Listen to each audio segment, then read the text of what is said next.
Hello students, welcome in geography class. We are starting today with chapter number 1, which is resources and development for class 10. The word resource आपके लिए कोई नया word नहीं है. आपने class 6 से अभी तक रिसोर्स वर्ड को बहुत अच्छी तरह से पढ़ा है, लेकिन यहां पर रिसोर्स का जो डेफिनेशन है वो सिर्फ इतना नहीं है कि something which is find in our environment that fulfils our need is called resource. लेकिन यहां पर कुछ और चीजें उसमें ऐड की गई हैं. तो आइए शुरू करते हैं. What are resources? Everything available in our environment which can be used to satisfy our need. The thing which is found in our environment and that have the capacity to fulfill the needs of human is called resource. लेकिन यहां तक तो हम लोगों ने पढ़ा है, लेकिन इसके आगे provide it is technologically accessible, economically feasible, culturally acceptable can be termed as resources.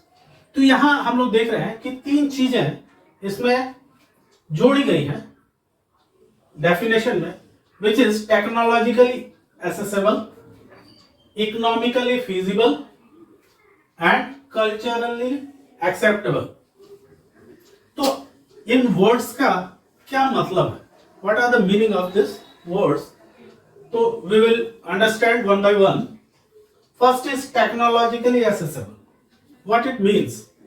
The technology behind the resource should be accessible to anyone.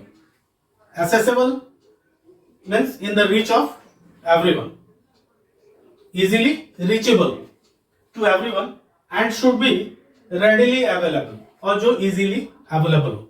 तो ऐसी टेक्नोलॉजी उस रिसोर्स के लिए चाहिए जो easily accessible है, यानी reachable है ह्यूमन के लिए, और easily available है in the environment. तो दो चीजें आ जाती हैं कि जो टेक्नोलॉजी उसके पीछे यूज की जा रही है उसको निकालने में, उसको कैपेबल बनाने में, वो टेक्नोलॉजी जो है ह्यूमन के लिए एसेसेबल होना चाहिए, यानी इजीली रीचेबल होना चाहिए. And second thing is it should be readily available, वो आसानी से उपलब्ध भी होना चाहिए. तो there are two things which is included in the meaning of technologically accessible. तो इस तरह की टेक्नोलॉजी उसमें यूज होनी चाहिए कि ह्यूमन उसको इजीली वहां तक रीच कर पाए उस टेक्नोलॉजी तक, और वो जो है वो रेडीली अवेलेबल, यानी कि वो मार्केट में अवेलेबल हो, जब चाहे तब वो उसके रिच में हो. Second thing is economically feasible.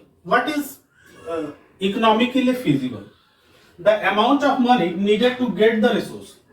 जो पैसे उस रिसोर्स को लेने के लिए चाहिए, that should not be higher than a common man's budget. वो किसी कॉमन मैन के बजट से बहुत हाई नहीं होने चाहिए, इन बजट होनी चाहिए. तो उसको हम लोग कहेंगे इकोनॉमिकली फीजिबल, कि ये जो रिसोर्स है ये इकोनॉमिकली फिजिबल है.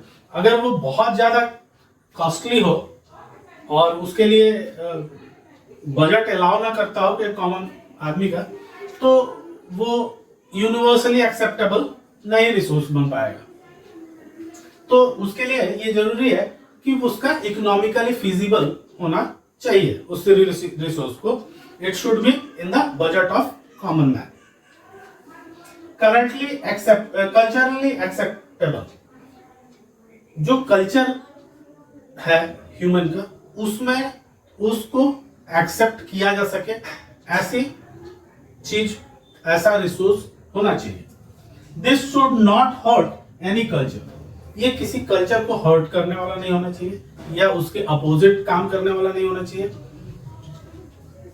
रेस और रिलीजन, ये किसी रेस को भी प्रभावित ना करे, न किसी रिलीजन को प्रभावित करे. And should be acceptable bye all, और इसको यूनिवर्सली एक्सेप्ट किया जाए विदाउट एनी लिमिटेशंस, किसी तरह का कोई लिमिटेशंस ना हो, चाहे वो टेक्नोलॉजी के बेस पे हो, चाहे वो इकोनॉमिक बेस पे हो, चाहे वो कल्चर के बेस पे हो।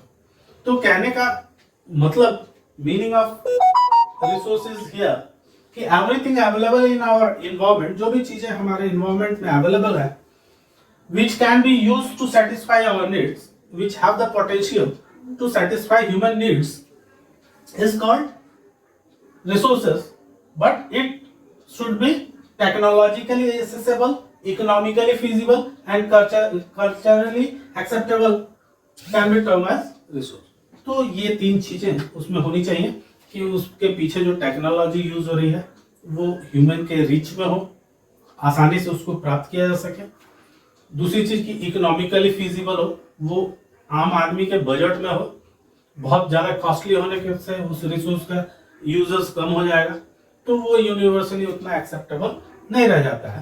तो इसलिए इकोनॉमिकली फीजिबल होना भी जरूरी है, और कल्चर में उसका फिट बैठना ये भी जरूरी है, कि ऐसा ना हो कि वो किसी कल्चर को हर्ट कर रहा हो या किसी रेस या रिलीजन को हर्ट कर रहा हो। ऐसा रिसोर्स नहीं होना चाहिए। अगर ये तीनों चीजें उसमें है तो वो एक बहुत अच्छा रिसोर्स कहा जा सकता है। अब जैसा कि हम लोग जानते हैं कि resources are of two types, mainly two types, natural resource और मैनमेड रिसोर्स। तो नेचुरल रिसोर्स जो है उसको ऐसा माना जाता है कि गॉड गिफ्टेड है और उसका मिसयूज बहुत ज्यादा होने लगता है। तो यहाँ एक क्वेश्चन अराइज होता है कि resources are free gift of nature, कि क्या रिसोर्सेज जो है वो नेचर के फ्री गिफ्ट हैं? तो ऐसा नहीं है, नो दे आर नॉट, ये बातें नहीं है। अब कैसे, इसको अभी हम लोग समझेंगे। ये resources are a function of human activities, human activity का नतीजा ही है कि ये रिसोर्सेज यूज किए जा रहे हैं। अगर ह्यूमन एक्टिविटी उसके पीछे नहीं होगी तो उसको यूज करना मुश्किल होगा। ह्यूमन जो है transform material available in our environment into the resource and use them. मनुष्य जो है, ह्यूमन जो है, क्या करता है, उन मटेरियल्स को जो नेचुरली अवेलेबल है ऑन आवर इन्वायरमेंट, उनको क्या करता है, उनको ट्रांसफॉर्म करता है। क्या करता है? ट्रांसफॉर्म करता है, यानी कि उसको चेंज करता है एंड मेक इट, उसको फिर रिसोर्स के रूप में यूज करता है। बिना उसको ट्रांसफॉर्म किए जो इन्वायरमेंट में रिसोर्सेज अवेलेबल है उनको बिना ट्रांसफॉर्म किए, जो कि ह्यूमन एक्टिविटी के द्वारा होता है, बिना उसको ट्रांसफॉर्म किए उसको रिसोर्स के रूप में हम यूज नहीं कर सकते हैं। तो ये ट्रांसफॉर्मेशन होता कैसे? सवाल यह है कि ह्यूमन जो है उन रिसोर्सेज को कैसे ट्रांसफॉर्म करता है। तो मान लीजिए कि सनलाइट है, ये फ्री गिफ्ट है नेचर का, लेकिन उसको अगर सोलर एनर्जी में बदलना है, चेंज करना है, और उसको एज अ सोलर कुकर या घर में लाइट के लिए यूज करना है, तो उसके लिए क्या चाहिए हम लोग को? हम लोग को सोलर पैनल्स की जरूरत होगी, जिसको ह्यूमन क्रिएट करता है। ह्यूमन उसको बनाएगा, फिर उसको अपने छत या छज्जे पे लगाता है, और फिर वो ऑब्जर्व होकर जो सोलर एनर्जी है it converts into electric energy, और फिर उसको यूज किया जाता है। तो इसी तरह बहुत सारे रिसोर्सेज हैं जिनको ट्रांसफॉर्म बिना किए उसको यूज नहीं किया जा सकता। तो आइए समझते हैं कि ट्रांसफॉर्मेशन होता कैसे। Bye transforming the place, resources जो है उनके प्लेस को चेंज कर दिया जाए। अगर उनके स्थान को, प्लेस को चेंज कर दिया जाए तो वो रिसोर्सेज उपयोग में लाने योग्य हो जाते हैं। It is usable after transforming the place of a resource. जैसे एग्जांपल ले सकते हैं हम लोग कि सैंड, अगर रिवर के पास सैंड पड़ा हुआ है तो वो अनयूटिलाइज है, लेकिन वो क्या है, वो एक नेचर का दिया हुआ गिफ्ट जरूर है, लेकिन अब हमको क्या करना पड़ेगा, हमको उसको ट्रांसफॉर्म करना पड़ेगा, उसके प्लेस को ट्रांसफॉर्म करते हैं। हम लोग ट्रक लेके जाते हैं, वहां पर लेबर्स को लगाते हैं, वो उस पे ट्रक्स पे उन सैंड को लोड करते हैं, फिर वो ट्रक आती है और कंस्ट्रक्शन साइट पे जाती है और वहां अनलोड कर दिया जाता है। तो अब जो रिवर के पास जो पड़ा हुआ था उसका प्लेस चेंज होकर वो कंस्ट्रक्शन साइट पे पहुंच गया, तो यहां आकर वो यूजेबल हो गया। तो हम लोग देख रहे हैं कि ट्रांसफॉर्म जब किया उसको, उसके प्लेस को ट्रांसफॉर्म किया गया, तो हम लोग देखते हैं कि वो यूजेबल हो गया रिसोर्स। तो इसमें कुछ एफर्ट्स लगा, कुछ इन्वेस्टमेंट लगा। एफर्ट क्या लगा, ट्रक्स ले गए, वहां पर लेबर्स लगे जो लोड किए, फिर यहां अनलोड किए, प्लस उसमें पैसे भी लगे, ट्रक का किराया लगा, लेबर्स का खर्च लगा, तब जाकर वो जो सैंड है वो कंस्ट्रक्शन साइट पर पहुंचा और यूजेबल हुआ। तो हम देख रहे हैं कि वो फ्री गिफ्ट नहीं रह गया, वहां तक तो वो फ्री गिफ्ट था। जब उस पर ह्यूमन एक्टिविटीज लगी for the transformation of that resource, तो हम देखते हैं कि उस पर कुछ कॉस्ट आने लगा उसको। जैसे कोल है, तो वो जैसे कि हम लोग को मालूम है कि नीचे होता है जमीन के, तो अपर बर्डन हटाया जाता है, यानी ऊपर की मिट्टी हटाई जाती है और फिर उसको डग आउट किया जाता है, फिर उसको वॉश किया जाता है उन कोल्स को, और फिर उसको इंडस्ट्रीज को दिया जाता है। तो इन सारी चीजों में जो डग करने का खर्च है, प्लस उसकी धुलाई और उसका ट्रांसपोर्टेशन, ये सारे जो एक्सपेंसेस हैं, these are included in the cost of that coal। तो हम देखते हैं कि वो है तो available free of gift, naturally वो फ्री मिली हुई है, लेकिन उनको जब तक ह्यूमन एक्टिविटी के द्वारा उसको ट्रांसफॉर्म नहीं किया जाता है तब तक वो यूजेबल नहीं है। जमीन के अंदर पड़ी हुई है तो पड़ी हुई है, वो यूजेबल नहीं है, लेकिन उसको एफर्ट लगा करके उसके अपर बर्डन यानी ऊपर के सॉइल्स को हटाया जाता है, फिर वहां तक पहुंचते हैं, उनको ट्रक्स और बड़े बड़े गाड़ियों से ऊपर ले आते हैं, उनको फिर वॉश करके फिर इंडस्ट्री तक पहुंचाते हैं।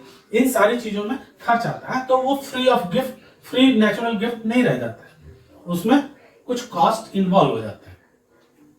दूसरी चीज, तो हम लोगों ने देखा कि किसी भी चीज के, किसी भी रिसोर्स के जब प्लेस को चेंज करते हैं तब वो यूजेबल हो जाता है, और उसमें वो कैसे यूजेबल होता है, by the transformation activities of human. Human ही उसको ट्रांसफॉर्म करता है, उसके प्लेस को ट्रांसफॉर्म करके उसको यूजेबल बना दिया जाता है। Second point is by transforming shape and size.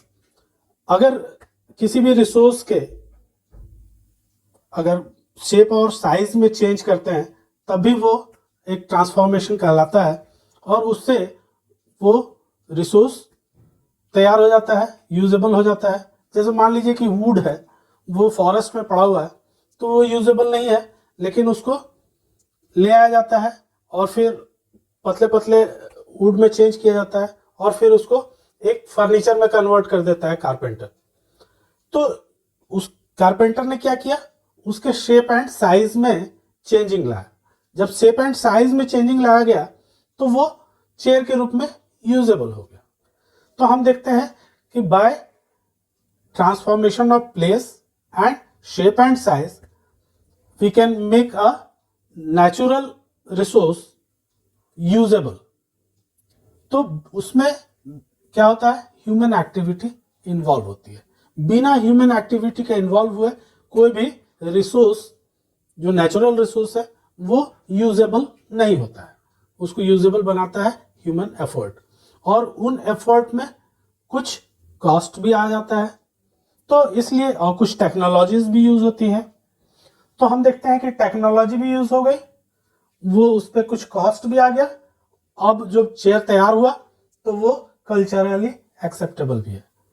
तो इस तरह हम लोग देखते हैं कि एक पूरा जो है रिसोर्स की डेफिनेशन यहाँ पूरी हो जाती है कि ऐसा नहीं है कि जो भी चीज़ें इस इन्वायरमेंट में मौजूद है और जिसमें ह्यूमन वांट्स को सेटिस्फाई करने का की क्षमता है वो रिसोर्स है। रिसोर्स तो है बट उसके लिए इन 3 चीज़ों का होना भी बहुत ज़रूरी है। बिना इन 3 चीज़ों के कोई भी, बिना ह्यूमन एफर्ट के कोई भी नेचुरल रिसोर्स जो है वो नहीं यूज़ की जा सकती है। इसलिए वो फ्री ऑफ गिफ्ट तो बिल्कुल ही नहीं है और उसको बहुत सोच समझकर यूज़ करना चाहिए। अगले वीडियो में हम लोग देखेंगे कि टाइप्स ऑफ रिसोर्सेस क्या हैं, उसके बारे में हम लोग डिटेल्स में उस वीडियो में देखने वाले हैं। तो बच्चों, उम्मीद है आपको रिसोर्स और उसका डेफिनेशन समझ में आया। अगर आया है तो दोस्तों के साथ शेयर कीजिए, लाइक कीजिए वीडियो को और शेयर करना मत भूलिए। Thank you.